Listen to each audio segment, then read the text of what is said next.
আমার আজকের রেসিপি চিতল পিঠা রেসিপি। ঘরের মধ্যে খুব সহজে কীভাবে এই পিঠা রেডি করতে পারবেন আজকে সেই রেসিপিটি আপনাদের সাথে শেয়ার করলাম। শীত এখনও আসেনি, তবে শীতের যে পূর্বাভাস সেটা কিন্তু শুরু হয়ে গিয়েছে। আর গ্রাম অঞ্চলে কিন্তু মোটামুটি হালকা একটু শীত পড়ছে। আর ঢাকাতে কিন্তু এখন ওরকম শীত পড়েনি, কিন্তু রাস্তার মধ্যে কিন্তু পিঠার দোকানগুলো বসে গিয়েছে। চারপাশে পিঠার দোকান দেখে ভাবলাম যে বাসায় পিঠাটা রেডি করা যায় কিনা। তো বাসায় পিঠা রেডি করা যায় কিনা এই চিন্তা ভেবে আমি কিছু চাল ভিজিয়ে রেখেছিলাম। এখানে আমি 250 গ্রামের মতো চাল ভিজিয়ে রেখেছি, ভালোভাবে পরিষ্কার করে ঘণ্টাখানেকের মতো ভিজিয়ে রেখেছিলাম। তারপর ব্লেন্ডারে নিয়ে পানি দিয়ে পরিমাণ মতো 1 কাপ চালের জন্য 1/2 কাপ পানি একটু বেশি দিলেই কিন্তু হয়ে যাবে। একটা স্মুথ বাটার তৈরি করতে হবে। স্মুথ ব্যাটারের সাহায্যে আপনি কিন্তু সুন্দর একটা পিঠা রেডি করতে পারবেন। কিন্তু যদি এটা একটু চাল থাকে অথবা কোনো দানাদার থাকে, সেক্ষেত্রে কিন্তু পিঠাটা সুন্দর হবে না। দানা থাকা যাবে না, খুব ভালোভাবে সময় নিয়ে ব্লেন্ড করে নিতে হবে। চাইলে কাজটা কিন্তু আপনারা পাটা দিয়েও করতে পারেন,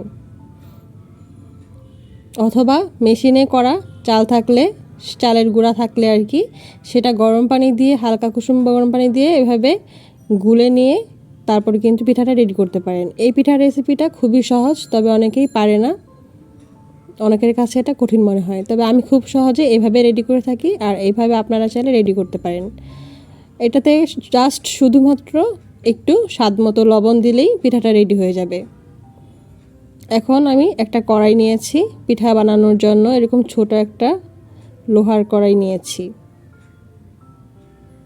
তার মধ্যে আমি দিয়ে দিয়েছি 1 কাপের মতো লিকুইড, মানে যে সাইজে করব সেই সাইজ অনুযায়ী। যদি আপনি একটু বড় করতে চান তাহলে সেই সাইজ অনুযায়ী দিতে পারেন। আমি মিডিয়াম সাইজ করছি, তাই 1 কাপের থেকে একটু কম দিলেই কিন্তু হয়ে যাবে। এখন উল্টে পাল্টে এটা রেডি করে নিচ্ছি। প্রথমে চেক করলেই কিন্তু বোঝা যাবে পিঠাটা হয়েছে কিনা।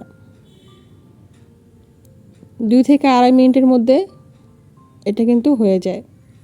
মিডিয়াম আঁচে রেখে কিন্তু পিঠাটা তৈরি করতে হবে, তাতে করে ভিতরে কিন্তু ভালোভাবে সিদ্ধ হবে, না হলে কাঁচা থেকে যাওয়ার পসিবিলিটি রয়েছে।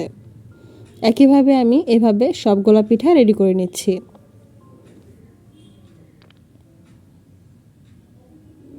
আমার পিঠাগুলো কিন্তু খুব সুন্দর হচ্ছে, আর কিন্তু নিচে দিয়ে লেগে যাচ্ছে না। খুব খেয়াল করলে কিন্তু দেখতে পারবেন যে নিচে দিয়ে লাগার কোনো পসিবিলিটি নেই, খুব সুন্দরভাবে উঠে আসছে।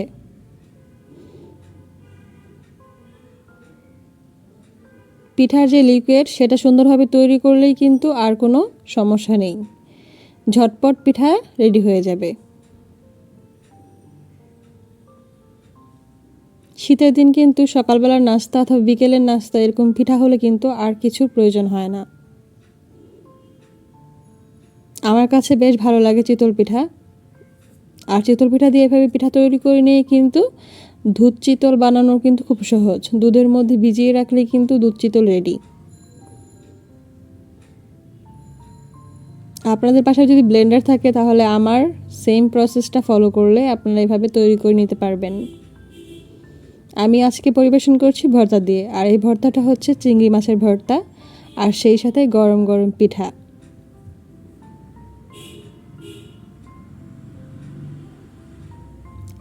আশা করছি আজকের এই রেসিপিটি আপনাদের কাছে ভালো লেগেছে।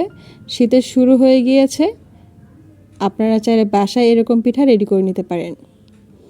পিঠা ভালোভাবে হয়েছে কিনা তার একটা ব্যাপার হচ্ছে নিচে দিয়ে এরকম ছিদ্রযুক্ত থাকা, মানে ছোট ছোট একদম ছিদ্র থাকবে, তাহলে বুঝতে হবে পিঠাটা পারফেক্ট হয়েছে।